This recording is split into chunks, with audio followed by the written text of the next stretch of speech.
शौनक जी को सुनाई, उसके बाद गौकर्ण जी ने धुंधकारी को सुनाई, फिर सनकादियों ने नारद जी को सुनाई, भक्ति महारानी को। ये कथा होती गई और उसके बाद यह कथा ये दास अनिरुद्ध परंपरागत वही भागवत ये दास अनिरुद्ध आप सभी को श्रवण कराने जा रहा है। सबसे पहली भागवत भगवान नारायण ने ब्रह्मा जी को सुनाई, ब्रह्मा जी ने अपने पुत्र नारद जी को सुनाई, नारद जी ने वेद व्यास जी को सुनाई, वेद व्यास जी ने सुखदेव जी को सुनाई, फिर सुखदेव जी ने संसार के किसी प्राणियों में पहला प्राणी परीक्षित को कथा श्रवण कराई। इस मृत्यु लोक में भागवत जी के सबसे प्रथम श्रोता थे श्री परीक्षित जी महाराज, जिन्होंने भागवत को संकल्पित सुना कि हमें 7 दिन में ही मुक्ति चाहिए। जिस व्यक्ति को 7 दिन में मरना हो उसे क्या करना चाहिए? 7 दिन की ही जिंदगी बची है, अब करें तो क्या करें? तब कहते हैं जिसे जल्दी मरना है, भाई देखो मौत तो हम सबके सिर पे मंडरा रही है, कब चले जाएं कोई नहीं जानता। इसलिए भगवान का ही चिंतन हम करते हुए अपने जीवन को आगे बढ़ाएं। भगवान कैसे हैं? अच्छा, आप लोगों ने कभी भगवान को देखा? मैया जी, आपने कभी भगवान को देखा? मैया जी, आपने कभी भगवान को देखा? मैया जी, आपने कभी भगवान को देखा? बोलो हाँ या ना। आप बताओ, आपने भगवान को देखा? आप बताइए, भगवान को आपने देखा? नहीं। मैया आप बताइए, आपने भगवान को देखा? बहुत सारे लोग कह रहे हैं नहीं देखा। अच्छा, आप लोग कह रहे हैं हमने भगवान को नहीं देखा, तो आज हम आपको भगवान का दर्शन करा दें? करा दें मैया जी? दर्शन करना चाहेंगे? अच्छा, देखिए हमारी बगल में बैठे हैं भगवान, ये देखिए, अच्छे से देखिए, बैठे ये भगवान। कौन है ये? कौन है ये? आपने बिहारी जी का दर्शन किया कि नहीं? अभी वृंदावन आए हो तो किया ना? तो बिहारी जी कौन है? कौन है बिहारी जी? भगवान। और आपसे पूछा जा रहा भगवान के दर्शन हुए? नहीं, हमने नहीं किया। तो वृंदावन बिहारी जी के दर्शन करने गए थे तो क्या देखा था? क्या देखा? इसका अर्थ यही हुआ कि आप लोग भगवान का दर्शन एक बार नहीं अनेक बार कर चुके हैं, लेकिन आप भगवान को भगवान मानने को ही तैयार नहीं है। यही तो विडंबना है। आप उसे पत्थर की मूर्ति समझे हैं।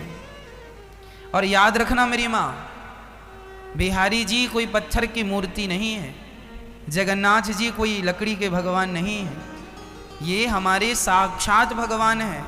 इनमें कोई भेद, कोई अंतर समझने की जरूरत नहीं है। प्रत्यक्ष ईश्वर हैं, ये प्रत्यक्ष भगवान है। अब रही बात आपके विश्वास की, यदि आप उन्हें पत्थर के रूप में देखते हैं तो वो सिर्फ एक पत्थर है, लेकिन आप उन्हें भगवान के रूप में देखते हैं तो वही भगवान है। मानो तो मैं गंगा माँ हूं, ना मानो तो बहता पानी। मानो तो ये गंगा है, नहीं तो पानी बह रहा है। ये सब विश्वास की चीजें हैं। ये कभी मत कहा करो कि हमने भगवान को नहीं देखा। ईश्वर यही है। ये जो मूर्ति है ना, अरे भगवान सबके पास नहीं आ सकते, पर भगवान मूर्ति के रूप में सबके पास हो सकते हैं। इसलिए ईश्वर ने ये सुविधा दे रखी, हम इस रूप में तुम्हारे पास होंगे। प्रत्यक्ष रूप में ईश्वर हमारे साथ नहीं हो सकते, लेकिन इस रूप में ईश्वर हमारे साथ हो सकते हैं। ईश्वर प्रत्यक्ष भी हमारे अंदर आत्मा के रूप में है, लेकिन वो बड़ी गहन बातें हैं, गूढ़ बातें हैं। वह ज्ञान प्राप्त करने के लिए बहुत पापड़ बेलने पड़ सकते हैं आपको। इसलिए सामान्य भाषा यह है कि ये भगवान हैं। यदि इनको भगवान मान लिए तो उस भगवान तक पहुंचने में देर नहीं लगेगी। क्योंकि विडंबना तो यह है, हम लोग मंदिर जाते कई बार हैं। कहाँ जा रहे हो? मंदिर। किससे मिलने जा रहे हो? भगवान से। लेकिन मंदिर से मिलकर आए, किसी ने कहा भगवान मिले ना साहब, हमने तो भगवान को देखा ही नहीं। तो फिर मंदिर टाइम पास करने गए थे? काहे के लिए गए थे? कौन है मंदिर में? कौन है मैया जी मंदिर में? तो आपने भगवान को देखा कि नहीं? हाँ, अभी आपका यही सिर ऐसे ऐसे हिल रहा था ना, इतने जल्दी आपका सिर ऐसे ऐसे होने लगा। ईश्वर को हमने देखा है, कई बार देखा है।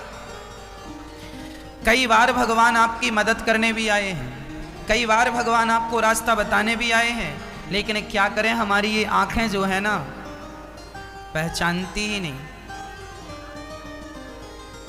है ना। कई बार आपके जीवन में संकट आया तो उस संकट से उबारने के लिए कोई आया जो सही मार्ग बता के चला गया। कई बार आपके जीवन में बड़ा दर्द हुआ, शरीर बहुत दुखी हुआ, तब डॉक्टर के पास गए, कोई बढ़िया से डॉक्टर ने आपका इलाज कर दिया। ये डॉक्टर कौन था? वो रास्ता बताने वाला। जंगल में आप रास्ता भटक गए, अचानक कोई व्यक्ति आया, अरे फलानी दिशा में जाना है तो भैया यहाँ से चले जाओ। वो रास्ता बताने वाला कौन था? हर रूप में ईश्वर आएंगे तो कभी धनुष बाण लेकर और बांसुरी बजाते नहीं आएंगे मेरी माँ। भगवान हमारे और तुम्हारे रूप में ही आके हमारी तुम्हारी मदद कर जाते हैं। ईश्वर ही हम सबके रूप में है। हमें लगता है कि ये व्यक्ति है, पर वो व्यक्ति नहीं होता, व्यक्ति के रूप में ईश्वर होता है। हमें लगता है ये गुरु जी हैं, गुरु जी नहीं है, वह गुरु जी के रूप में भगवान ही हैं, जो हमें सही मार्ग बता रहे हैं। ईश्वर ही हमें इस रूप में स्वीकार कर रहे हैं। एक छोटा सा दृष्टांत मैं रामचरितमानस का देके यह विषय पूरा करूं। जब हनुमान जी लंका गए, माता सीता अशोक वाटिका पर रो रही थीं, राम राम कहते हुए। हनुमान जी अशोक वाटिका के उस वृक्ष पर, अशोक के वृक्ष पर चढ़े थे। अभी हनुमान जी की सिया से भेंट नहीं हुई, अभी पेड़ पर चढ़े हनुमान जी और सीता उदास बैठी हैं। उसी समय रावण वहां आ गया। सुंदरकांड का ये प्रसंग है, आप सब जानते हैं। जब रावण वहां आया तो रावण ने सीता से कहा, ए मेरी तरफ देख सीता, एक बार भी लोक मम ओरा, देख मुझे। सीता माँ ने नहीं देखा। रावण को गुस्सा आया, तलवार निकाल ली रावण ने। और पता है सुंदरकांड में लिखा है, रावण सीता को मारने के लिए आगे बढ़ गया और हनुमान जी ऊपर से देख रहे थे। हनुमान जी को लगा मैं कूद जाऊं और माता सीता की रक्षा कर लूं, लेकिन हनुमान जी कूदने ही वाले थे कि उसके पहले रावण की तलवार किसने पकड़ ली? किसने पकड़ी थी? किसने? मंदोदरी ने पकड़ ली। रावण को रोका किसने? मंदोदरी ने। मंदोदरी ने हाथ पकड़ लिया। हनुमान जी को लग रहा था कि मैं ना होता तो क्या होता। हनुमान जी को लग रहा था कि मैं ना होता तो क्या होता। लेकिन आज सीता की रक्षा हनुमान जी ने नहीं की, आज सीता की रक्षा किसने की? माता मंदोदरी ने की। भगवान अपना काम करा लेते हैं, चाहे तुमसे कराएं या हमसे कराएं। भगवान चाहे हनुमान जी से अपना काम कराएं, चाहे मंदोदरी से, भगवान तो अपना काम। सच्ची बात यह है कि ईश्वर अपना काम करा लेते हैं। कभी तुम्हें निमित्त बनाते हैं, कभी हमें निमित्त बनाते हैं। और हमें लगने लगता है हम कर रहे हैं, हम कर रहे हैं। तुम नहीं कर रहे हो, तुमसे कराया जा रहा है। निमित्त तुम हो। सवही न चावत राम गोसाई। हनुमान जी को लग रहा था। अच्छा, हनुमान जी से किसी ने पूछा कि आप सही समय पर क्यों नहीं गए? हनुमान जी बोले, यदि सही समय पर मैं चला जाता तो मेरा अहंकार बढ़ जाता कि मैं ना होता तो सीता के प्राणों की रक्षा कौन करता। लेकिन आज मुझे अपने राम पर विश्वास हो गया कि राम जी अपना काम तो करा ही लेते हैं, हमें और आपको तो निमित्त बना के भेज देते हैं। जाओ हमारी तारीफ करने के लिए, बड़ाई करने के लिए। जैसे बेटा और पिता, कई बार ना पिता पुत्र, जब बेटा आपका छोटा सा होता है ना, तो आप अपने बेटे को खेल खेल में कबड्डी खेलने लगते हैं बेटे के संग, और खेल खेल में आप हार जाते हैं और बेटे को ऊपर बिठा के कहते हैं मैं हार गया तो जीत गया। क्यों हार गए आप? क्योंकि बेटे की खुशी थी। जैसे खेल खेल में माँ हार जाती है, बच्चे को जिता देती है, बाप हार जाता है, बच्चे को जिता देता है, उसी प्रकार भगवान तो अपने भक्त की जय जयकार करने कराने के लिए उन्हें भेजते हैं। जाओ तुम्हारी जय जयकार होगी।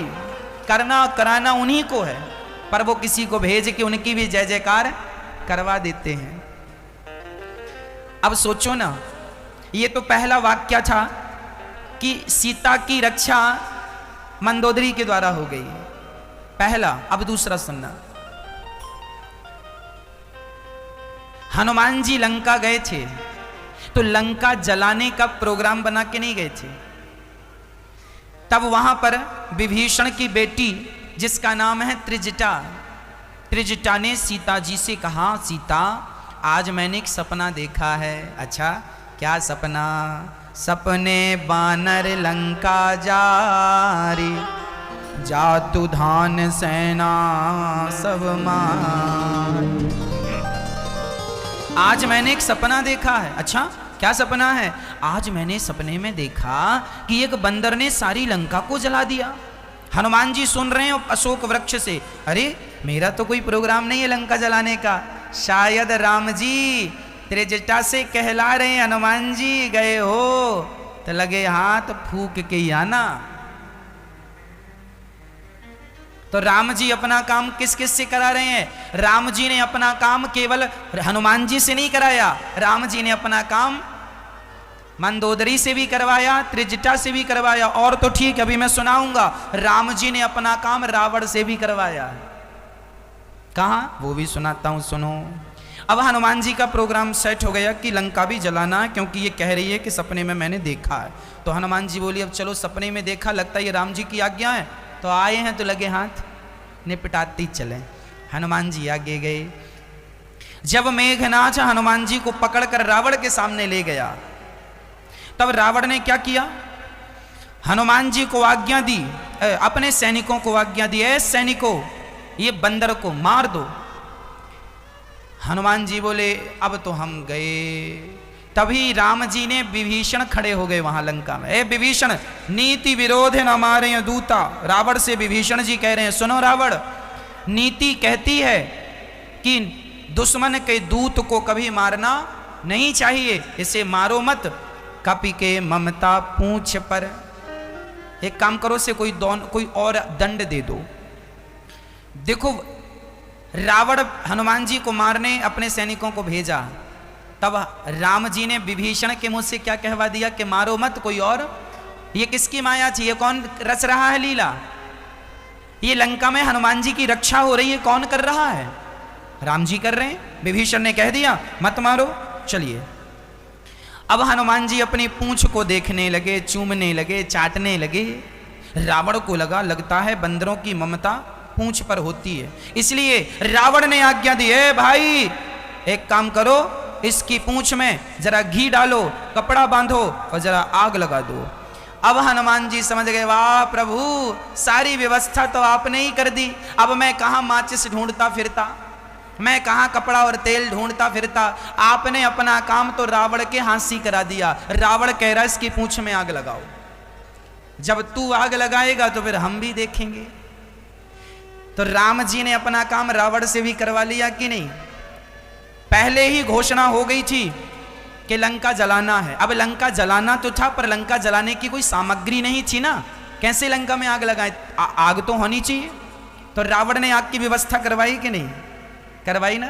तो ये व्यवस्था राम जी ही रावण के द्वारा करवा रहे हैं। सच्ची कहता हूं, राम जी का काम खुद राम जी कर लेते हैं, चाहे वो अपने दुश्मन से करवा दें या जमाने से करवा देते हैं। भगवान, इसका अर्थ यही निकला कि तुम और हम जो कर रहे हैं वह मात्र निमित्त हैं। हमारा सारा काम ईश्वर ही कर रहे हैं, भगवान ही करा रहे हैं। किसी न किसी रूप में, हमारे प्रत्यक्ष या अप्रत्यक्ष रूप में ईश्वर ही हमारे साथ हैं। रावण ने घी, तेल और कपड़े की व्यवस्था करवाई। इतना घी, तेल और कपड़ा बांधा हनुमान जी की पूंछ में कि रहा ना नगर बसत घृत तेला। किसी के घर में सब्जी का छौंका लगाने को घी तेल नहीं बचा, सब उड़ेल दिया हनुमान जी की पूंछ में। बढ़ती गई पूंछ, जितना लगाए सब कम पड़ता जाए। सबके घर से चंदा आया, घी का चंदा, तेल का चंदा, कपड़े का चंदा।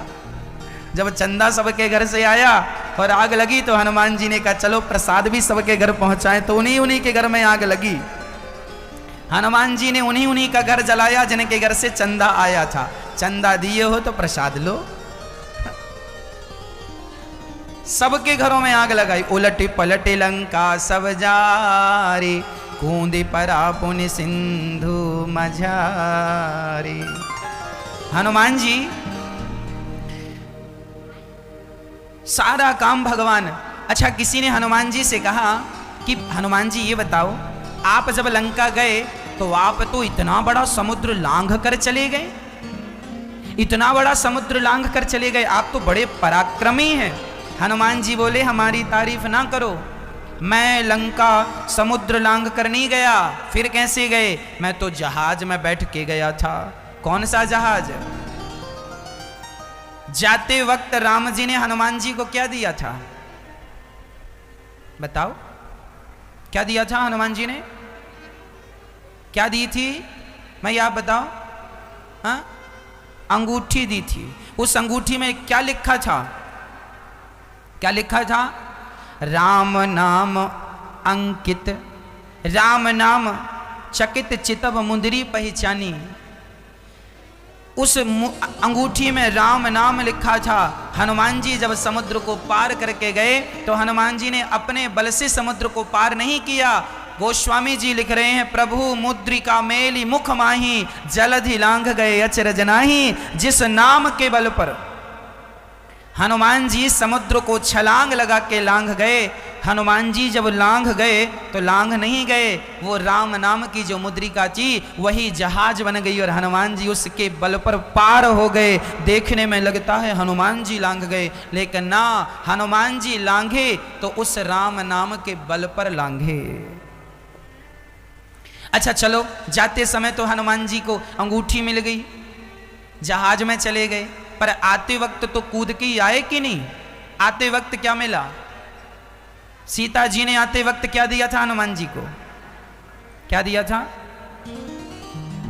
चूड़ामणि उतारे तब दयाऊं, हरस समेत पवन सुत लयाऊं। हनुमान जी ने कहा, मां तू मोहि दीजे कछु चीन्हा, जैसे रघुनायक मोहि दीन्हा। आप हमें निशानी दीजिए, वह निशानी जैसे राम जी ने दिया। हनुमान जी ने सीता माँ का चूड़ामणि लिया, उस तरफ से आए थे तो राम जी की जहाज में आ गए, इस तरफ से गए तो माता सीता के जहाज में बैठ के चले गए। हनुमान जी का अपना कोई बल नहीं था, यह बल तो भगवान का बल था। भगवान हनुमान जी से काम कराना चाहते थे सो हनुमान जी को सारा बल दे दिया। जिसको ईश्वर बल देते हैं वो भगवान के बल से सारा काम करता है, लेकिन अहंकार आने के कारण उसे लगने लगता मैं कर रहा हूँ, मेरे बल से हो रहा, मैं ये कर रहा हूँ, मैं ना किया करो, मेरा अपना कोई बल नहीं है। सबके बल सबई बलम बलिनाम चा परेशान। ईश्वर ही सबके बल हैं, भगवान ही हम सबके। और हमें लगता है हम ऐसे, हमने ये कर दिया, हमने, कई लोग तो बड़ी डींगे मारते हैं, हमने ये कर दिया साहब, हम ना होते तो ये ना होता, हम ना होते, अरे साहब तुम ना होते तो भी ये होता। ईश्वर तुम्हें ना सही किसी और को निमित्त बना लेते, हम ना होते तो ये ना, अरे कितने आए तुम्हारे जैसे चले गए, तुम्हारे बिना क्या रुका है? आज बताओ कोई ना रहे तो क्या उसके बिना ये भारत, ये दुनिया रुक जाएगी? फिर तो हम कौन हैं? हमारी इस सृष्टि में क्या हैसियत है? कौन है हम? क्या वैल्यू है आपकी इस संसार में? आप रहो ना रहो क्या फर्क पड़ता है? ये जो तुम्हारा अहंकार है ना, ये जबरदस्ती का अहंकार है, करने कराने वाले भगवान है, हम लोग अपना अहंकार लिए बैठे हैं, ये हम कर रहे। मैं, कई लोग कहते मैं ना होता तो क्या होता महाराज जी, मैं ना होता, हाँ तुम ना होते तो क्या होता, सब होता। इसलिए भगवान ही हम सबके पालनहार हैं, ईश्वर ही हम सबके करता धरता हैं, करने कराने वाले वही हैं। हम और आप कौन हैं? कौन है हम? बोलो, अपने द्वारा बोलो, हम और आप कौन हैं? मैया जी बोलो, निमित्त हैं हम। कौन है हम? मात्र निमित्त हैं। ईश्वर ने हमें क्या बना रखा है? निमित्त बना रखा। सच्चिदानंद रूपाय विश्वोत्पत्त्यादि हेतवे तापत्रय विनाशाय श्री कृष्णाय वयं नुमः। ईश्वर सत्य है, इसलिए ऐसे सत्य स्वरूप परमात्मा की शरण में जाना चाहिए। सत्य क्या है? सत्य श्री कृष्ण है, सत्य श्री राम है, सत्य हमारे नारायण है। सत्य वही है जो तब भी थे जब हम नहीं थे, वो तब भी हैं जब हम हैं, और वो तब भी रहेंगे जब हम नहीं रहेंगे। बिहारी जी तब भी थे जब आप लोगों का जन्म नहीं हुआ था, थे कि नहीं? बिहारी जी तब भी हैं जब आप लोग हैं, और बिहारी जी तब भी रहेंगे जब हम में से कोई नहीं रहेगा। जगन्नाथ जी तब भी थे जब हम नहीं थे, तब भी हैं जब हम हैं, तब भी रहेंगे जब हम नहीं हैं। रंगनाथ भगवान तब भी थे जब हम नहीं थे, हम हैं तो भी हैं, और हम नहीं रहेंगे तो भी। तिरुपति बालाजी तब भी थे, अब भी हैं, आगे भी रहेंगे। द्वारिकाधीश जी तब भी थे, आज भी हैं, आगे भी रहेंगे। मतलब हम बदल रहे हैं, वो तो जहां की तहां है। हाँ या ना? हम परिवर्तनशील हैं, ईश्वर परिवर्तनशील नहीं है। जो परिवर्तनशील वस्तु होती है उसे सत्य नहीं माना जाता। जिसमें कभी कोई परिवर्तन ना हो उसे सत्य मानना चाहिए। ईश्वर में कोई परिवर्तन नहीं, तब भी ऐसे ही थे, आज भी ऐसे ही, आगे भी ऐसे ही रहेंगे। तो भगवान सत्य हैं, इसलिए ऐसे सत्य स्वरूप भगवान को नमन करना चाहिए, ऐसे भगवान की शरणागति ग्रहण करनी चाहिए। सच्चिदानंद सतचित आनंद सच्चिदानंद सतघन। ईश्वर कैसे हैं? सत्य। ईश्वर कैसे हैं? चित। चित मीन्स प्रकाश। अच्छा, कोई कहे महाराज जी भगवान का स्वरूप कैसा है? प्रकाश स्वरूप है ईश्वर, प्रकाश है। एक दिन हम एक पुराण में पढ़ रहे थे तो उसमें लिखा था कि ये जो सूर्य भगवान का प्रकाश है, ये जो प्रकाश है यही ईश्वर का स्वरूप है। ईश्वर कैसे होते हैं? बोले प्रकाश स्वरूप। ये प्रकाश जो है, चाहे दिया का प्रकाश, चाहे सूर्य का प्रकाश, चाहे बिजली लाइट का प्रकाश, ये प्रकाश स्वरूप ईश्वर ही प्रकाशित तो हो रहा है। वही है स्वराट, वही है प्रकाशित। तो चित ईश्वर हम सबके भीतर प्रकाश स्वरूप है। अच्छा, आपके अंदर प्रकाश है या नहीं है? हाँ या ना? है, सबके भीतर होता है। अच्छा, आपकी आंखें देखने का काम करती हैं। यदि लाइट ना हो, सूर्य का प्रकाश ना हो, तो बताओ आपकी आंखों में कुछ दिखता है? दिखता है? हाँ या ना में जवाब दो। आपको जब कोई प्रकाश ना हो तो कुछ दिखता है? नहीं, नहीं दिखता। हमें दिखता है। पूछो क्या दिखता है? अरे कुछ दिखे ना दिखे, अंधकार तो दिख रहा है। क्या दिख रहा है? अंधकार।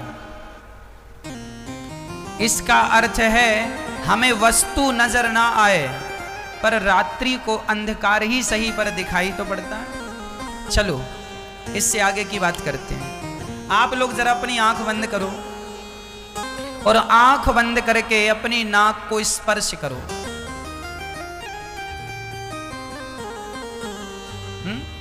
आपने तो आंख बंद की और फिर नाक का पता कैसे चल गया आपको कि नाक यहीं है? आपका हाथ सीधे नाक में गया, छाती में भी तो जा सकता था, पेट में भी तो जा सकता। मतलब इस हाथ को पता है, इसको आंख की जरूरत नहीं है। इसे पता है कि आंख नाक कहाँ। आंख बंद है हमारी, हमें पता नहीं। अब हमसे कहा जाए सिर में, सिर को पकड़ के बताओ ये सिर, नाक ये नाक, आंख आंख बंद है पर भी आंख दिख रही है, ये आंख है, ये मुंह ये। इसका मतलब यह है कि हमारे भीतर ऑलरेडी ईश्वर ने एक प्रकाश दे रखा है। वह प्रकाश है ज्ञान का प्रकाश। हम सबके भीतर वो प्रकाश है, उस प्रकाश से ही हम प्रकाशित हो रहे हैं। भोजन करते समय लाइट चली जाए और आप भोजन खा रहे हैं, अर्थात रोटी मुंह में ले जा रहे हैं और लाइट चली जाए तो हाथ रास्ता नहीं भटकता, रोटी मुंह में ही जाती है। ये नहीं कि सिर पे चली जाए या डायरेक्ट पेट पे चली जाए ना।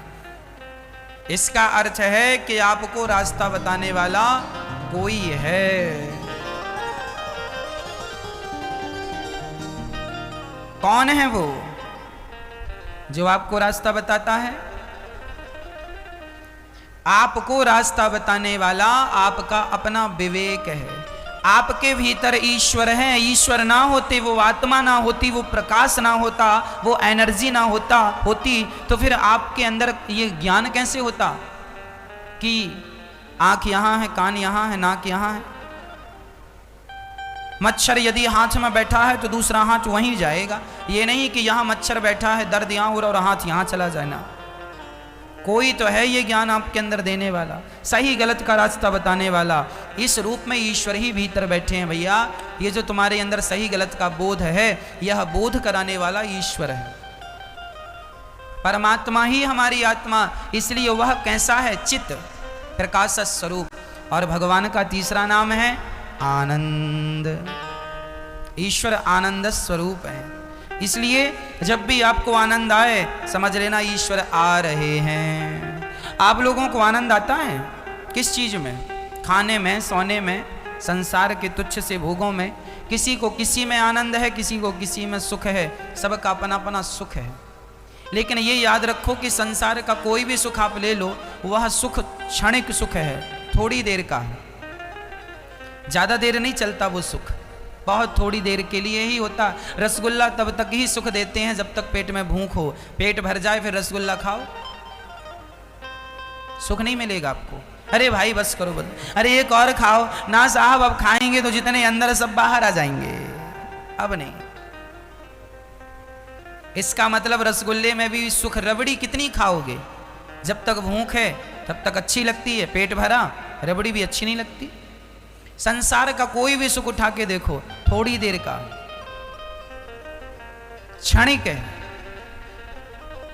परंतु कथा का सुख देखो, 3-3.5 घंटे आप लोग एक जगह बैठ के भगवान की कथा सुनते हैं। आज तक 3.5 घंटे तक आपको रेगुलर कंटिन्यू कोई भी सुख नहीं मिला।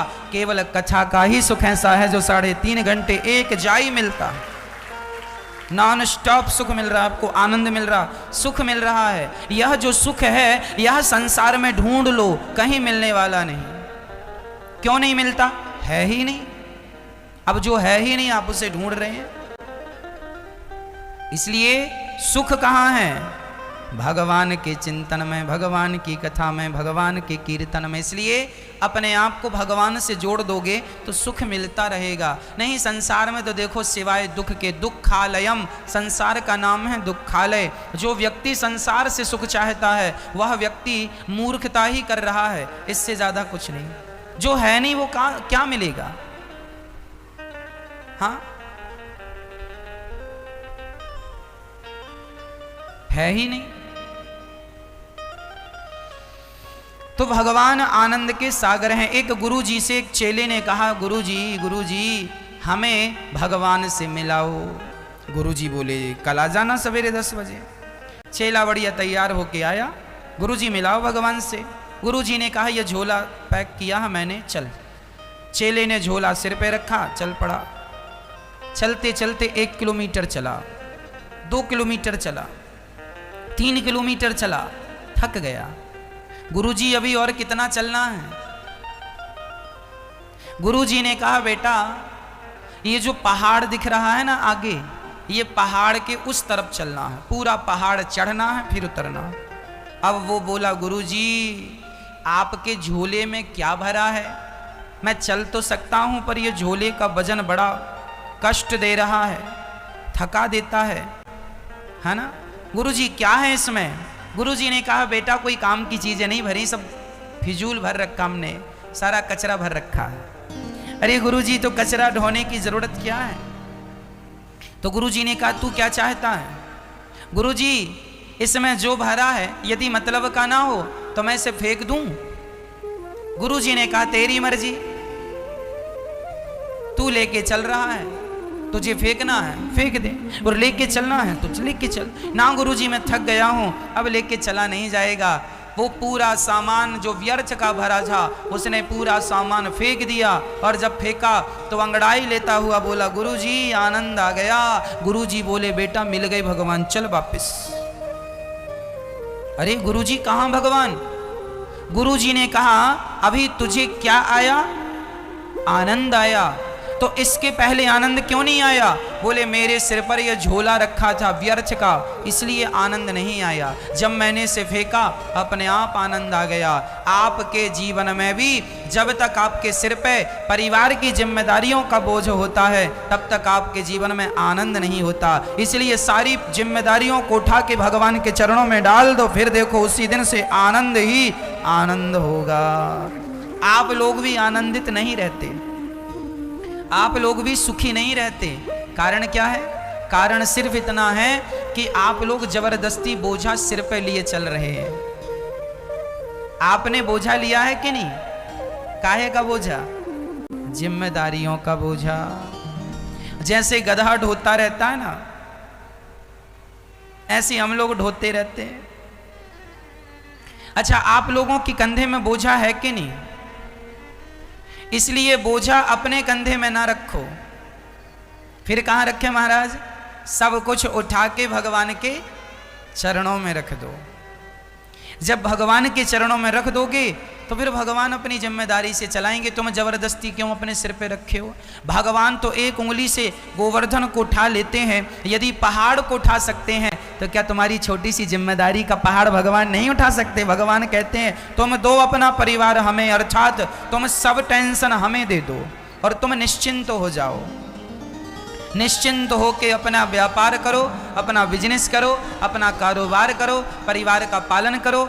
जिम्मेदारियां हम उठा लेंगे। तुम केवल अपना कर्तव्य करते रहो। कर्मण्यवादी कारस्ते, कर्म करते रहो, बाकी टेंशन मत लो। आप लोग टेंशन ले लेते महाराज जी, अब क्या होगा, अब क्या होगा, अब क्या होगा। अब वही होगा, हुई है सोए जो राम रचि राखा, वो करि तर्क बढ़ावहि सा। अब क्या होगा? आप लोग यही तो सोचते हैं, अब क्या होगा, अब नुकसान हो गया महाराज जी, अब लॉकडाउन लग गया महाराज जी, नुकसान हो, अब क्या होगा। अरे भाई थोड़ा सा धैर्य रखो, सब अच्छा होगा। बिहारी जी सब अच्छा करेंगे, सब अच्छा होगा। आज आप यदि पहले आप यदि लाख रुपए कमाते थे तो आप अब 2 लाख रुपए कमाएंगे। बस धैर्य रखिएगा, मेहनत जारी रखिएगा, ईश्वर पर विश्वास और अपनी मेहनत, आपकी मेहनत और आपका ईश्वर के प्रति विश्वास, ये 2 चीजें आपको सफल बनाती हैं। यदि विश्वास डगमगाया तो मेहनत कितनी भी कर लो व्यक्ति सफल नहीं होता। पर मेहनत के साथ यदि भगवान के चरणों में विश्वास है तो कहते हैं कुछ काम मेहनत करती है, कुछ काम कृपा कर देती है। कृपा क्या है? आप जब मैं स्कूल जाया करता था, साइकिल से जाया करता था। 10 किलोमीटर दूर गांव से स्कूल था, 9 किलोमीटर, तो वहाँ हम साइकिल से जाते थे। तो आपने भी कई बार साइकिल चलाई होगी तो आपको पता होगा। कई बार हम साइकिल चलाते हैं ना तो हवा सामने से आती है, और जब हवा सामने से आती है ना तो साइकिल में कितना भी पैडल मारो बढ़ती ही नहीं, स्लो चलती है, कम चलती है। 4 पैडल मारोगे तो 1 पैडल की साइकिल आगे बढ़ेगी, क्योंकि हवा सामने से है। और कई बार हवा पीछे से होती है, और पीछे से होती है ना तो 1 पैडल मारो साइकिल भागती जाती है, मजा आता चलाने में, खूब तेज चलती है, ऐसा लगता कार चला रहे हैं। फिर हवा सामने से होती है साइकिल नहीं चलती, पीछे से होती है तो कम पैडल मारने में ज्यादा चलती है। उसी प्रकार जब ईश्वर आपसे नाराज होते हैं, अर्थात जब आप ईश्वर की शरणागति ग्रहण नहीं करते, जब आप भगवान को अपने आप को भगवान के चरणों में नहीं सौंप दे, जब ईश्वर विपरीत होता है तो कितनी भी मेहनत करो कामयाबी नहीं मिलती। पर जब ईश्वर अनुकूल होते हैं तो ईश्वर अनुकूल होकर पीछे से धक्का लगाते हैं। हम थोड़ा पैडल मारते हैं, साइकिल बहुत तेज चली जाती है। कुछ हमारी मेहनत है, कुछ ईश्वर की 50-50 है। 50 आपकी मेहनत और 50 ईश्वर की कृपा। इसलिए कहा करता हूं कि भगवान कहते हैं अर्जुन ने जब गांडीव रख दिया महाभारत में, मैं नहीं करूंगा, युद्ध नहीं करूंगा। क्यों नहीं करेगा? ये हमारे रिश्तेदार हैं, इन पर हम बाण चलाएं क्या? इनको मार देना पाप लगेगा हमें। अपने रिश्तेदारों के, अपने गुरु जी के, पितामह जी के, अपने भाइयों के रक्त से हम सिंहासन को रंगना नहीं चाहते।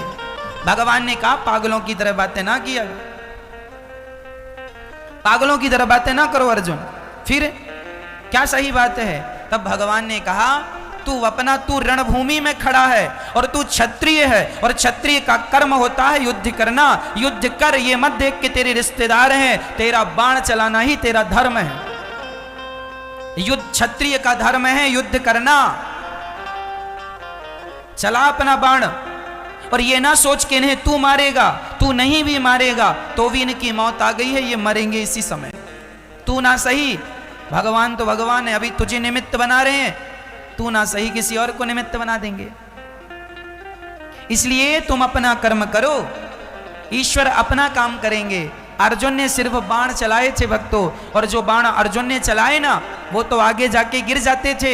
उन बाणों को शक्ति प्रदान करने का काम भगवान श्री कृष्ण का सुदर्शन किया करता था। ये काम सुदर्शन चक्र का था। सारा महाभारत भगवान कृष्ण ने लड़ा और जीता, पर भगवान ने ना हाथ लगाया ना पांव लगाए और महाभारत जीत गए। अर्जुन को निमित्त बना दिया। तू अपना कर्म कर, तू कर्म करता रहेगा, मैं सपोर्ट करता रहूंगा। भगवान भी उन्हीं का सपोर्ट करते हैं जो व्यक्ति अपना कर्म ईमानदारी से करता है। आप अपनी मेहनत करो, ईश्वर आपका सपोर्ट करेंगे। अब कर्म आप ना करो तो ईश्वर की कृपा पर नहीं होगी। इसलिए भगवान की कृपा होती है पर उन्हीं पर होती है जो अपना कर्म करते हैं। इसलिए कर्म करते हुए अपने आप को भगवान के चरणों में समर्पित कर दो। जो भगवान के हो गए हैं, अर्जुन भगवान के हो गए तो भगवान ने अर्जुन के पक्ष से युद्ध किया। दुर्योधन भगवान का नहीं हो सका, इसलिए तो भगवान दुर्योधन के पक्ष से युद्ध नहीं किए थे। अब आप कहेंगे देखो भगवान की नजर में तो अर्जुन और दुर्योधन दोनों एक ही हैं, क्योंकि भगवान तो त्वमेव माता च पिता, भगवान तो सबके माता पिता हैं। भगवान थोड़ी पक्षपाती होते हैं, लेकिन भगवान पक्षपाती नहीं होते। पर यह भी सत्य है कि भगवान अपने भक्तों का पक्ष लेते हैं। जो दुर्योधन भगवान को मारने के लिए खड़ा हो गया था, जब भगवान शांति दूत बन के गए कि महाभारत ना हो, इसके लिए पांडवों को 5 गांव दे दो, तो दुर्योधन भगवान को बंदी बनाने को खड़ा हो गया, मैं तुम्हें बंदी बनाऊंगा। और अर्जुन सदा अपने आप को भगवान के चरणों में डाल दिया करते थे। तो जो भगवान के चरणों में समर्पित है, ईश्वर सदा उन्हीं के साथ खड़े होंगे। और जो भगवान से विरोध रखते हैं, भक्ति करते नहीं, भगवान उनके पक्ष में खड़े होकर क्या करेंगे। इसलिए मैं आपसे कहता हूं कि आप यदि भगवान के चरणों में अपनी शरणागति कर देते हैं तो जैसे अर्जुन का पक्ष भगवान ने लिया, आपका पक्ष भी भगवान जरूर लेंगे, आपका पक्ष भी भगवान जरूर रखेंगे। कब? जब आप उनके हो जाएंगे। और क्या रखा है जमाने में, है ना, क्या रखा है जमाने की रिश्तेदारी में। इसलिए रिश्तेदारी ज्यादा लोगों से ना हो, यदि है तो भगवान से रिश्तेदारी होनी चाहिए। और सच्ची बताऊं, यही हमारे अपने रिश्तेदार हैं। त्वमेव माता च पिता त्वमेव बंधुश्च सखा त्वमेव। हमारे रिश्तेदार कौन है? त्वमेव माता, भगवान ही हमारी माता है ना, पिता है, लेकिन हम उन्हें अपना मानते नहीं, कहते नहीं कि हमारे, हम जमाने के पीछे भाग रहे हैं, ये हमारा है, ये हमारा है।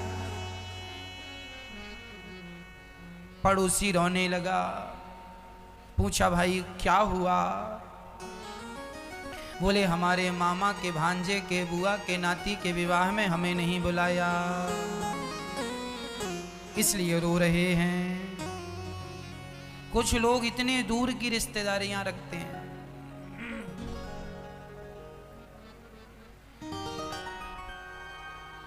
इतनी बड़ी बड़ी रिश्तेदारियां, रिश्तेदार होने चाहिए पर ज्यादा नहीं। भगवान सच्चे रिश्तेदार हैं। इसलिए ईश्वर आनंद के सागर हैं। यदि आनंद मिलेगा, सिर्फ भगवान के भजन में आनंद मिलेगा। भगवान विश्व की उत्पत्ति पालन संहार करते हैं, सारे दुखों को दूर करते हैं। ऐसे भगवान श्री कृष्ण को राधा सहित हम नमस्कार करते हैं। बोलिए कृष्ण कन्हैया लाल की जय। जय श्री राधेश।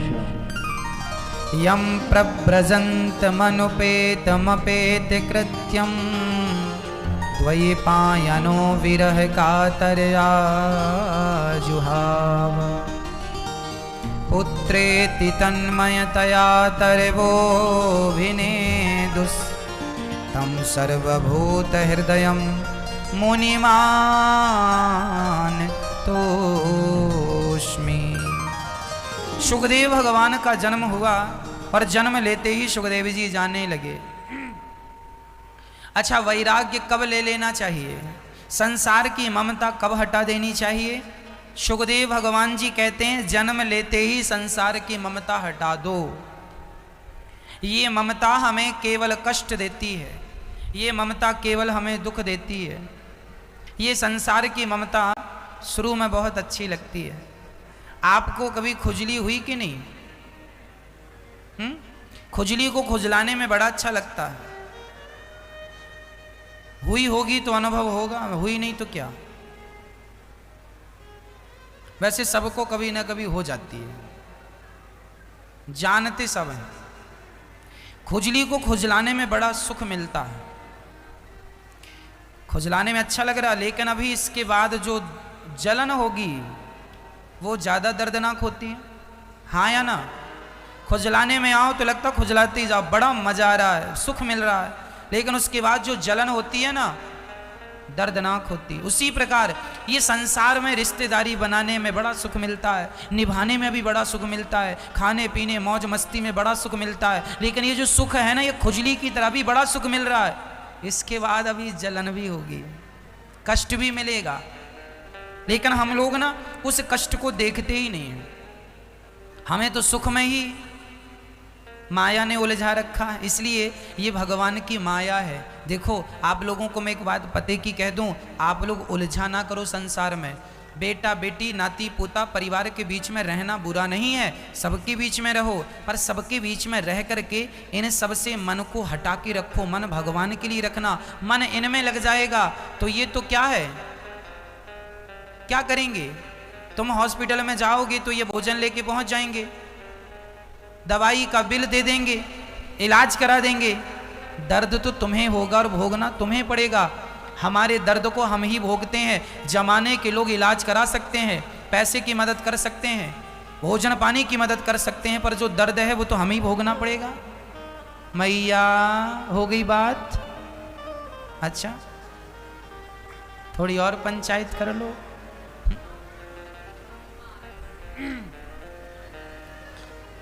अभी हम कह रहे थे क्या रखा है ऐसी रिश्तेदारी में, और वहां रिश्तेदारों को फोन चालू हो गया। चलो अच्छा है। अर्थ यही हुआ कि संसार में रहकर भी संसार में ना रहो, ऐसा भाव होना चाहिए। सबके बीच में रहकर भी सबके बीच से परे रहो, कमल के पुष्प की तरह। पानी में रहता हुआ, कीचड़ में रहता हुआ वो कीचड़ से अलग है, सब में रहता हुआ व्यक्ति सबसे अलग हो, यही संसार में रहना है। सुखदेव जी का जन्म हुआ, जाने लगे। अपने नरे को, जब बच्चा जन्म लेता तो नरा माँ से टच होता है, नरे को अपने कंधे पे लटका कर चल पड़े। पिताजी ने कहा बेटा नरा भेदन संस्कार तो हो जाने दे। सुखदेव जी बोले पिताजी हमें जरा जल्दी है, हम संसार में रहना नहीं चाहते, भगवान की माया बड़ी प्रबल है, जरा थोड़े दिन रह जाओ ना। तो आदमी उलझ जाता है ना। आप एक कुत्ता पालते हैं, आपको लगता चलो आज हम इसकी मदद कर रहे हैं, भूखा प्यासा मर रहा है, आपने कुत्ते को रोटी खिला दी, उसका इलाज करा दिया, अच्छा हुआ। अब आप जब रोटी खिलाते इलाज कराते हैं ना, तो आपका मन उसमें लगने लगता, अरे इसे पाल लें, अब इसका कौन है। धीरे धीरे आपकी आसक्ति उसके प्रति बढ़ती जाती। यही माया है, शुरुआत थोड़े से होती है, चलो थोड़े दिन रह लेते हैं, पर जब रह लोगे ना तो जाने का मन ही नहीं करेगा।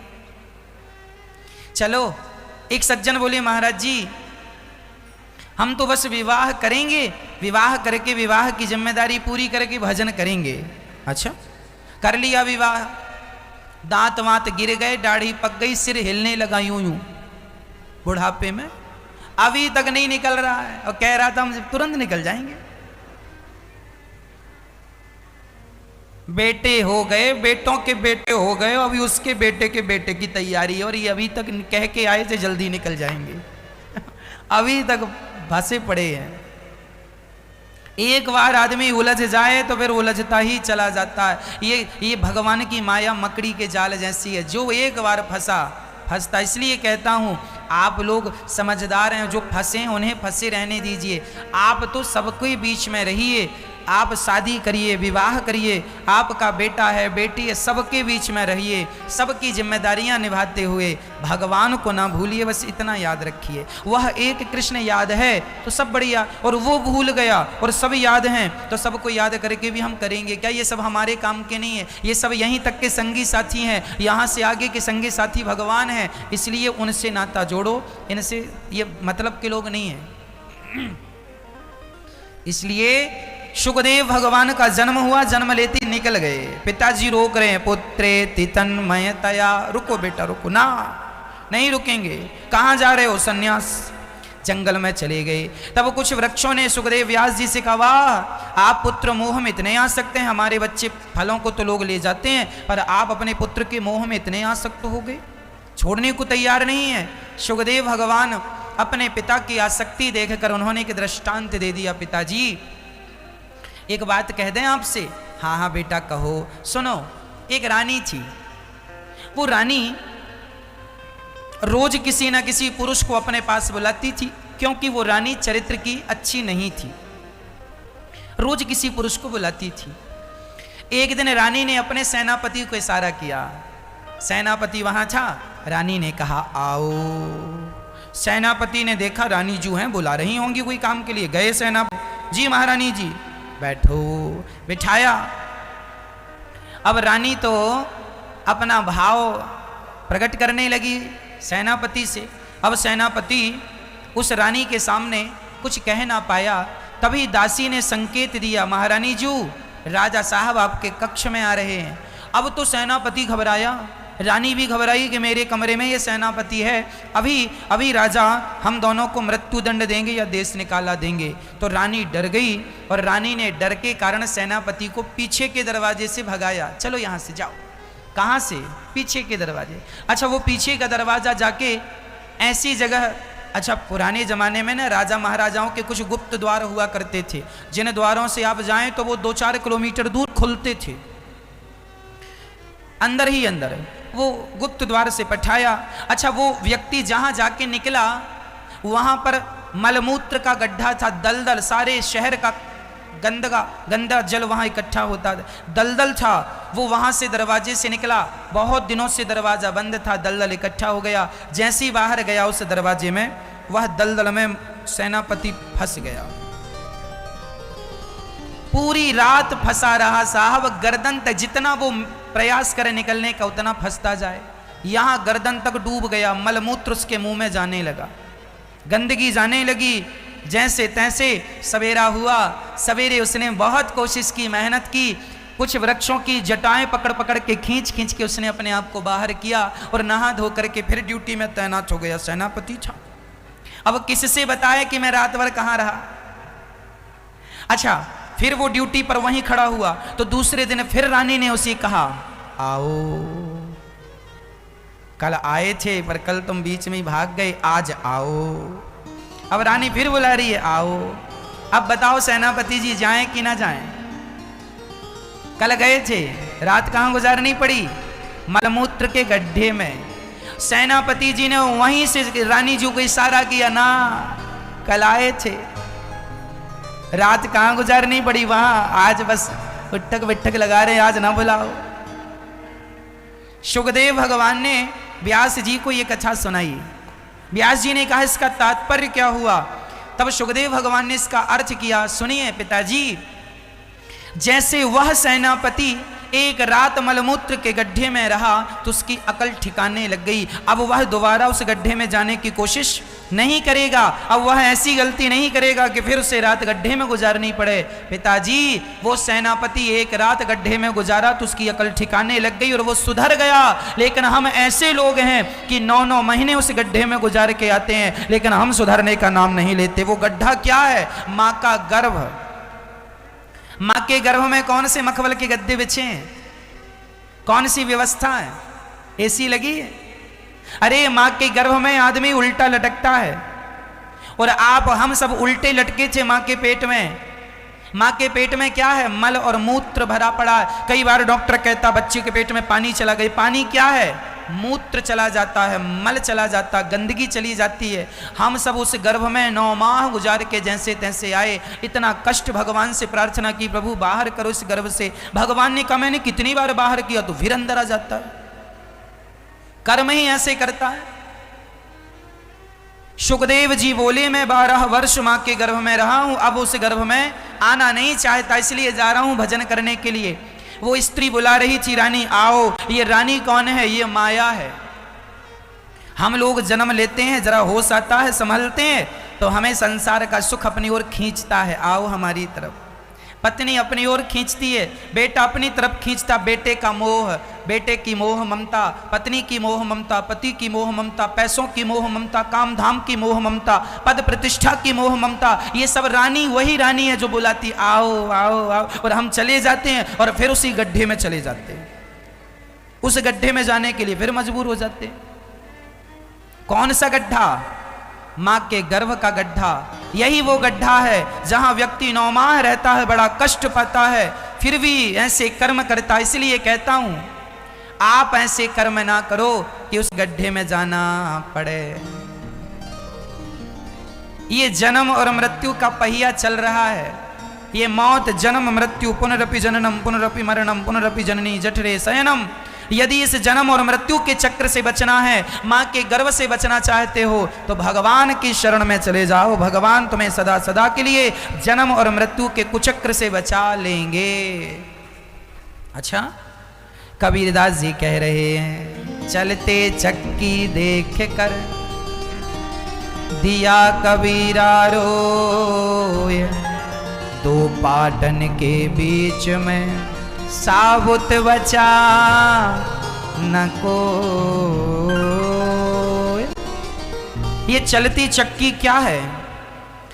ये चक्की है जन्म, और चक्की में 2 पहिया होते हैं। एक पहिया है जन्म का, एक मृत्यु का। हर आदमी जन्म और मृत्यु में पिस रहा है। आपका क्या हुआ? जन्म। अभी जन्म हुआ ना, कुछ दिन बाद मर जाओगे, फिर क्या होगा? फिर जन्म होगा, फिर क्या होगा? फिर मर जाओगे, फिर जन्म होगा, फिर क्या होगा? फिर मर जाओगे, फिर जन्म। फिर कब से हो रहा है? अनादि समय से, कोई गिनती नहीं है कब से हो रहा है। कई बार आपने जन्म लिया, जन्म लो मर जाओ, जन्म लो मर जाओ, जन्म लो, पुनरपि जननम पुनरपि मरणम पुनरपि जननी जठरे शयनम। बार बार क्या करें कि बच जाएं? कबीर जी रोने लगे। चलती चक्की देख कर दिया कबीरा रोए। कबीर जी रो रहे हैं। कबीर जी को रोता देखकर, कबीर जी का एक बेटा था, नाम था कमाल। कबीर जी के बेटे का नाम, कबीर जी जुलाहे थे, कमाल बेटे का नाम था। इनकी बेटी का नाम था कमाली, कमाल कमाली। तो कमाल नाम का बेटा था। जब वो अपने पिता कबीर जी को रोता हुआ देखा, तो कबीर जी से कहा, पिताजी क्यों रो रहे हो? बोले, बेटा चलती चक्की देख कर दिया कबीरा रोए, 2 पाटन के बीच में साबुत बचा। तुम भी और हम भी कोई साबुत बचने वाला नहीं है। तब कमाल ने कहा कबीरदास जी से, पिताजी मत रोइए, एक उपाय है मेरे पास। क्या? बोले, चलते चक्की चलने दे, पिस पिस आटा होए, कीले माही जो रहे, बाल न बांका होए। चक्की में एक खूंटी होती है, खूंटा कुछ भी कहो, एक लकड़ी होती है, उसके बीच में दूसरा पहिया रखा जाता है। यदि कोई गेहूं का दाना उस एक कील के पास चला गया, तो कितनी भी चक्की चले उस दाने को नहीं पीसती जो एक कील के पास चला जाता है। आपने गांव के जमाने की चक्कियां देखी हैं? हमने तो देखी भी हैं और पीसी भी हैं। तो वो दाना वहां एक कील के पास चला जाए तो कितनी भी चक्की चले वो दाना नहीं पिसता।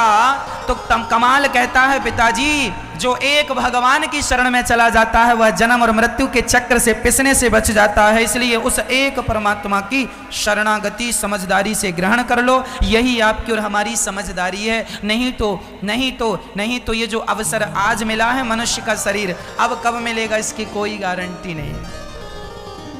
बड़े भाग्य मानुष तन पावा, सुर दुर्लभ सद ग्रंथन गावा। बड़े भाग्य से ये मिला है मेरी माँ, इस शरीर से भगवान को प्राप्त कर लेना और आप जन्म और मृत्यु से अपने आप को बचा लेना, इसी में आपकी सबसे बड़ी समझदारी है। भगवान ने तुम्हें कुत्ता बिल्ली नहीं बनाया, मनुष्य बनाया है। इसलिए बनाया है कि तुम जन्म और मृत्यु से बच सको मनुष्य का शरीर पाकर। यदि इस शरीर को पाकर ना बच पाओगे तो फिर कभी नहीं बच पाओगे। मनुष्य का शरीर पाकर ही जन्म और मृत्यु से बचा जा सकता है, नहीं फिर अगले जन्म में कुछ बन के आओगे, फिर अगले जन्म में कुछ बन के आओगे, फिर कुछ फिर कुछ फिर कुछ। थोड़ी थोड़ी सा मोह माया हमें उलझा देता है, थोड़ा थोड़ा सुख हमें उलझा देता है। प्रार्थना है, सुखदेव जी कहते हैं मैं नहीं उलझना चाहता इस सुख में, सब छोड़ छाड़ के जंगल जाकर भगवान का चिंतन करने लग गए। हम आपसे ये नहीं कहना चाहते कि आप लोग भी सब छोड़ छाड़ दो ना, आप लोग छोड़ के कहाँ जाएंगे। हमारा इस कथा का अर्थ ये बिल्कुल नहीं है कि आप सब छोड़ दो। इस कथा का तात्पर्य यह है कि आप सबके बीच में रहकर कर्तव्यों को पूरा करते हुए, अपने कर्मों को पूरा करते हुए, पत्नी पुत्र का पालन करते हुए, परिवार का भरण पोषण करते हुए, पैसा कमाते हुए, फैक्ट्री चलाते हुए, दुकान चलाते हुए, किसानी करते हुए, सब काम करते हुए भगवान का चिंतन करते रहो। नाच मैं आपका हूँ, ये सब आपका है, ये भाव से आप रहेंगे तो गृहस्थ जीवन बुरा नहीं है। आपको छोड़ के किसी भी उम्र में कहीं जाने की जरूरत नहीं है, सिर्फ मन को हटाने की जरूरत है। मन को हटाने की जरूरत है, केवल मन हटाना है, तन नहीं हटाना। तन तो काम में लगाओ, तन काम में नहीं लगेगा तो आलसी हो जाएगा। इसलिए तन को काम में लगाओ, मन को भगवान में लगाओ। ये जो तुम्हारा मन बेटा बेटी नाती पोतों में लगा, यहाँ से मन हटाओ और ज़्यादा से ज़्यादा भगवान का चिंतन करो। ऐसे सुखदेव भगवान को नमस्कार करते हैं। व्यास जी ने फिर उन्हें बुलाया है और भागवत जी का पठन पाठन कराया है। तब सुखदेव जी ने राजा परीक्षित को भागवत सुनाई। अब बड़े प्रेम से सभी ध्यान से सुने। सूत जी और शौनकादि ऋषियों का नैमिषारण्य में समागम हुआ। सूत जी को देखकर सभी शौनकादि ऋषि खड़े होकर स्वागत। 88,000 ऋषि शौनकादि, उन सभी ऋषियों के बीच में सूत जी आए और सूत जी के सामने हाथ जोड़कर सबने प्रार्थना की। भक्ति ज्ञान विरागाप्तो विवेको वर्धते महान, माया मोह निरासश्च वैष्णवै क्रियते कथम। भक्ति ज्ञान विरागाप्तो विवेको वर्धते महान। शौनकादि ऋषियों ने सूत जी से प्रश्न किया, हमें ऐसी कथा सुनाओ जिससे हमारी भक्ति बढ़ जाए, ज्ञान बढ़ जाए, और ऐसी कथा सुनाइए। कृष्ण प्राप्ति करम शाश्वत साधनम तद्वदाधुना। ऐसी कथा सुनाइए कि कृष्ण की प्राप्ति हो जाए। अच्छा, इस कली काल में आप यदि भगवान को पाना चाहते हैं तो इस कली काल में एक ही उपाय है, केवल भागवत ही ऐसी हैं जो हमें कृष्ण की प्राप्ति करा सकती हैं, दूसरा कोई साधन नहीं है। इसलिए हम सभी भागवत का आश्रय लें। आज भारत के करोड़ों लोग ऐसे हैं जो टीवी के माध्यम से भागवत जी को, अपने आप को अर्थात अपने आप को भगवान के चरणों में सौंप चुके हैं। आप सभी भी उन्हीं में हैं। भागवत सुन करके ही तो आपके अंदर वृंदावन आने का भाव जागा। यदि आप भागवत ना सुनते तो बताओ वृंदावन आने का मन होता, भगवान का दर्शन करने का मन होता? तो आज आप वृंदावन आए, भगवान से मिले, तो इसके पीछे भागवत जी हैं या नहीं? तो भागवत जी ही प्रेम जगाती हैं, भागवत जी ही मिलने की उत्कंठा बढ़ाती हैं, और जब उत्कंठा बढ़ गई तो भगवान मिल जाते हैं। इसलिए सदा गृहस्थों को चाहिए कि वो सदा भागवत जी सुनते रहें, सत्संग करते रहें। यह सत्संग करने का जो सुनहरा अवसर है ये गवाइए मत। सत्संग वह संजीवनी है जो हमें भवसागर से, भव रोग को समाप्त कर सकती है। भागवत वह संजीवनी है जो भव रोग को, भव रोग क्या है? जन्म और मृत्यु का जो रोग मैंने बताया, यह एक रोग है। इस रोग से बचना चाहते हो, जन्म और मृत्यु के रोग से, तो एक ही उपाय है, भागवत रूपी दवाई लेना, संजीवनी लेना शुरू कर दो। भागवत रोज सुनो, भवसागर से पार होने में कोई देर लगने वाली नहीं। जब आपका अवसर आएगा आप सीधे भगवान के धाम को जाएंगे, जन्म मृत्यु से बच जाएंगे। इसलिए भागवत का आश्रय लेना चाहिए। भागवत जी की पोथी आज से होनी थी, पर किसी कारणवश अभी 9 तारीख से, इस कथा के ठीक बाद 9 तारीख से पोथी होंगी। आप भी अपने पूर्वजों के अपने कल्याणार्थ अपने लिए पोथी पाठ करा सकते हैं। तो आप भी भागवत जी की पोथी करा के अपने जीवन को कृतार्थ कर सकते हैं। आज भी कुछ पोथियां बैठी हैं, जो लोग यहाँ आ गए थे भक्त लोग, उनकी पोथियां तो आज बैठी हैं, पर बाकी जो भक्त अपने घर से ही सुनने वाले हैं उनकी पोथी आप सभी की 9 तारीख की कथा जब होगी उसमें पोथी पाठ कराए जाएंगे। और आप सभी बड़े प्रेम से पोथी पाठ श्रवण करते ही आप अपने जीवन के समस्त पापों से निवृत्त होकर सदा सदा के लिए अपना मोक्ष का रास्ता प्रशस्त कर लेंगे केवल भागवत जी से। ये भागवत जी की पोथी पाठ हम क्यों कराते हैं बार बार? इसलिए कि भारत का गरीब से गरीब तबका, गरीब से गरीब व्यक्ति भी भागवत जी की पोथी करा के आप सभी अपना कल्याण कर सकें, है ना। भागवत जी यदि आप करा लेते हैं ना, तो आपके जो पूर्वज हैं, आपके पिता के पिता के पिता जो अब नहीं है दुनिया में, यदि उनकी सदगति नहीं हुई होगी तो आपके द्वारा, भागवत जी के द्वारा उनकी सदगति हो जाएगी, उसका पुण्य आपको मिल जाएगा। और पुत्र का धर्म है कि वो अपने पूर्वजों की सदगति का सारा प्रयास करे, इसलिए तो हमारा जन्म हुआ है। तो यदि आप अपने पूर्वजों को तारना चाहते हैं तो भागवत जी का ही आश्रय लेना होता है, और वो भी सावन का महीना, जहाँ भगवान कृष्ण की कृपा के साथ भगवान शिव की कृपा भी है। तो आप भी इस पावन से माह में पोथी पाठ करा सकते हैं। सूत जी कहते हैं, शौनक आदि ऋषियों सुनो, ये जो भागवत है यह देवताओं को भी दुर्लभ है। एक बार देवता लोग जब सुखदेव जी कथा सुना रहे थे राजा परीक्षित को शुक ताल में, तब देवराज इंद्र अमृत का कलश लेके आए और कहने लगे ये कथा हमें सुनवा दो। सुखदेव जी ने कहा तुम अधिकारी नहीं हो, सौदागर बन के आए हो, नहीं सुनवाएंगे। जो कथा आप लोगों को सहज में मिल रही है भक्तों, ये कथा तो देवताओं को भी दुर्लभ है, लिखा है भागवत जी में, ये देवता भी तरसते हैं। सुखदेव जी ने देवताओं को अधिकारी नहीं समझा। जब इस भागवत से राजा परीक्षित का उद्धार हुआ, तब स्वर्ग के राजा इंद्र ने तराजू बांधकर अपने स्वर्ग के सुख से भागवत जी को तौल कर देखा, भागवत जी का पलड़ा सबसे भारी था। इंद्र चरणों में गिर पड़े, तब भागवत जी से प्रत्यक्ष भगवान प्रकट हो गए। इंद्र तुम हमसे तौलने चले थे। ये जो भागवत जी है ना, कोई सामान्य पोथी नहीं है, सामान्य पुस्तक नहीं है, यह तो प्रत्यक्ष ईश्वर है, प्रत्यक्ष कृष्ण एव ही, कृष्ण ही भागवत है।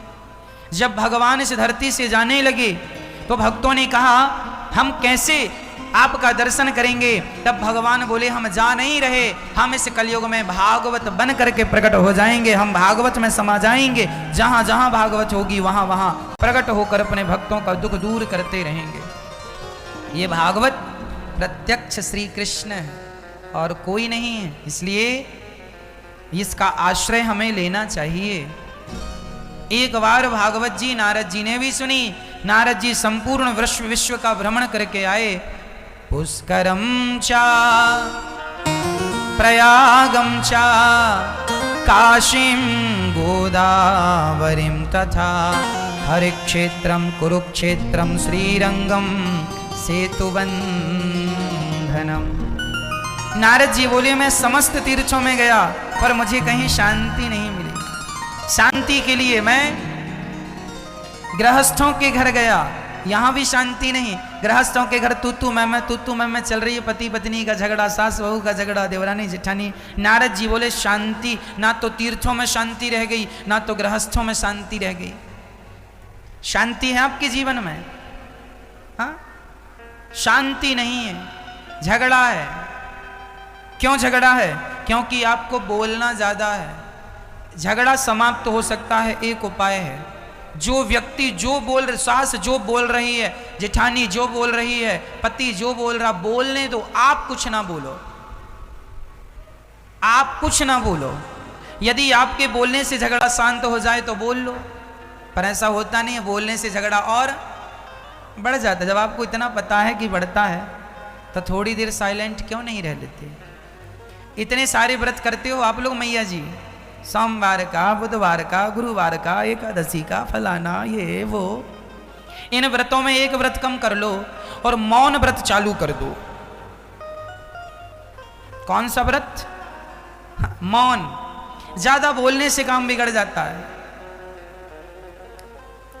3 तोतले थे, उनकी शादी नहीं हो रही थी। शादी इसलिए नहीं हो रही थी कि जहां से लड़की वाले आए तो ये बोल दें। अब बोल दें तो लड़की वालों को लगा लड़के तो तोतले हैं। तो पिता ने एक दिन बोला, क्यों, अब लड़की वाले आ रहे हैं, तीनों का विवाह होगा, 3 लड़की वाले आ रहे हैं और तीनों एक साथ आ रहे हैं, पर तुम तीनों बोलना मत, तुम्हारी तरफ से हम बोलेंगे, आज तुम्हारा बाप बोलेगा। तीनों तोतलों को पिता ने कहा चुप रहना। तीनों बोले, सुनो, चुप रहना है, तो बोलना नहीं है, बोलोगे तो ठाडी नहीं होगी। तीनों चुप। अब जब तीनों चुप थे, लड़की वाले आए। लड़के बड़े सुंदर थे, अच्छे थे। लड़की वाले ओके, वाह, लड़के बड़े सुंदर, परफेक्ट, सुंदर हैं, सुशील हैं, समझदार हैं, पर वो बोले ना कुछ। चलो कोई बात नहीं।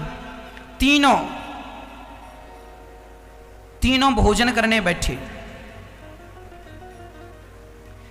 अब भोजन जहां रखा था इकट्ठा, तो वहां से एक चूहा आया। वो चूहे ने चावल मुंह में दबाया, भागा। वो चूहा नहीं, चूहिया थी। तो एक तोतले ने कहा, ओ डेटो डेटो डेटो मुठड़िया टावल ले डाठी।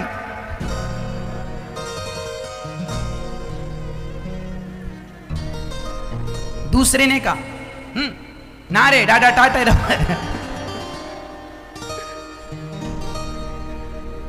तीसरा बोला पिताजी की तरफ से, पिताजी डे बोला हम टुप्पई टाप। इसने भी बोल दिया और इसने भी बोल दिया, पर हम टुप्पई टाप। हम बिल्कुल चुप। डे बोले हम, मतलब ये बोला, हम नहीं बोले, डे बोले हम टुप्पई टाप। तीनों लड़की वाले भाग गए। क्यों भाग गए? जीवन भर कुंवारे रह गए। क्यों? बोलते हैं।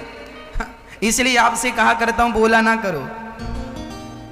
ज्यादा बोलने में ज्यादा झंझट होता है, ज्यादा टेंशन होती है, इसलिए चुप रहा करो, चुप। डे बोले आप टुप्पई टाप रहना, और यदि आप बोले तो फिर झगड़ा होगा। सास बोले, जिठानी बोले, डे बोली हम टुप्पई टाप। हम बिल्कुल चुप रहे। जिठानी बोलती रहे, सास बोलती रहे, पर हमें टुप्पई टाप। श्री भागवत जी का यह प्रसंग हमें आपको याद रखना चाहिए कि कम बोलने से झगड़े कम होते हैं। नारद जी कहते हैं आज कहीं शांति नहीं है गृहस्थों के घर में। क्यों? क्योंकि तरुणी प्रभुता गे श्याल को बुद्धिदायक कन्या विक्रियणे लोभात दंपत्ति नाम चकल कनम। बड़ी विडंबना है। आज घर में किसकी चलती है? तरुणी प्रभुता गेहे। आज घर में नई नई बहुओं की चलती है। सासू माँ की कोई पूछ नहीं। मैया आपकी पूछ है कि नहीं? घर में कोई पूछ नहीं। लो आज सारा झगड़ा ये सब पूछ का है। इसलिए हनुमान जी ने अपनी पूछ में आग लगवा दी। सारी झगड़ों की जड़ ये पूछ है। सारी झगड़ों की जड़ क्या है? क्या है? पूछ। हमें पूछा नहीं। सास कहती है बहू ने पूछा नहीं, बहू कहती है सास ने नहीं पूछा, फलाने ने हमें पूछा नहीं। आज जितने भी झगड़े हैं पूछ के कारण है, हमें पूछा नहीं। इसलिए आप जितना जल्दी हो सके अपनी पूछ में आग लगवा दो। ना रहेगा बांस, ना रहेगी, ना बजेगी। सारी विवादों की जड़ ये पूछ है। इसलिए हनुमान जी लंका गए तो अपनी पूछ में आग लगवा ही ली। इसलिए पूछ में आग लगवा ली ताकि हनुमान जी को कोई ये ना हनुमान जी की पूंछ बढ़ जाती ना। हनुमान जी ने ऐसा किया, इसलिए हनुमान जी पूंछ में आग लगवा के आए कि मेरी अपनी कोई पूंछ नहीं है, राम जी की पूंछ से मेरी पूंछ है, मेरी अपनी कोई पूंछ नहीं है, मेरी पूंछ नहीं है, राम जी की पूंछ से मेरी पूंछ है, राम जी से मेरी पूंछ है, बाकी मेरी अपनी पर्सनल कोई पूंछ। और आप लोग अपनी पूंछ लिए घूमते रहते, हमारी पूंछ, हमें नहीं पूछा, हमें तो पूछो। सारा झगड़ा ये पूंछ का है। तो आप लोग आग लगवाएंगे कि तेल वेल हम ही इकट्ठा करके दें? हाँ मैया जी, सास लोग ना बुढ़ापे में ये गाना ज्यादा गाती हैं, हमारी बहू तो हमें पूछती नहीं, हमारा बिल्कुल नहीं पूछती, बेटा भी नहीं पूछता। अरे भाई, अब मैया जी आप बूढ़ी हो गई हो, अब अपनी पूंछ में आग लगवा लो, जितने जल्दी हो सके पूंछ को समाप्त करो, अर्थात अहंकार को समाप्त करो, और जैसी भी रोटी मिल जाए प्यार से या कैसी भी अपना पेट भर के समय भगवान को दो, भगवान के भजन में समय खर्च करो। अब कोई पूछ रहा है, नहीं पूछ रहा है, समय बहुत कम बचा है आपके लिए, गई बहुत थोड़ी रही नारायण अवचेत, काल चिरैया चुग रही निस दिन आयु खेत, बहुत चली गई थोड़ी बची है, अब पूछा पाछी में समय ना गवाओ। कोई सम्मान करे अपमान करे, ना सम्मान में उलझो ना अपमान में उलझो, अब भगवान का चिंतन करने में समय लगाओ, इससे तुम्हारा कल्याण है। कोई अब बुढ़ापे में तुम्हारा सम्मान कर भी दे तो तुम्हें मिलेगा क्या? क्या मिलने वाला? चलो तुम्हारे बुढ़ापे में कोई तुम्हें सम्मान दे, अच्छा है कि बच्चों को माँ बाप का सम्मान करना चाहिए, अच्छी बात है कि बच्चों को बहुओं को माँ बाप का सम्मान करना चाहिए, पर सम्मान ना मिले तो कोई बात नहीं, सम्मान की चाहत भी नहीं रखनी चाहिए। अब तो तुम्हें नमक रोटी मिल जाए वो खा के भगवान में मन लगाओ, बस ज्यादा माथा पच्ची करने का समय बचा नहीं है। सारी जवानी तुमने सम्मान ही तो पाया, और सम्मान के लिए ही तो रोया है आपने, इसलिए अब ये उम्र रोने के लिए नहीं बची, रोने का समय गया, अब तो समय भगवान को समर्पित करो। तुम्हारा बुढ़ापा आ गया है, बाल पक गए हैं, शरीर जर्जर हो चुका है, भगवान के चरणों की तरफ बढ़ो। अब सबसे धीरे धीरे मन को हटाओ, इसी से कल्याण है, नहीं तो बहुत बड़ा नुकसान हो जाएगा।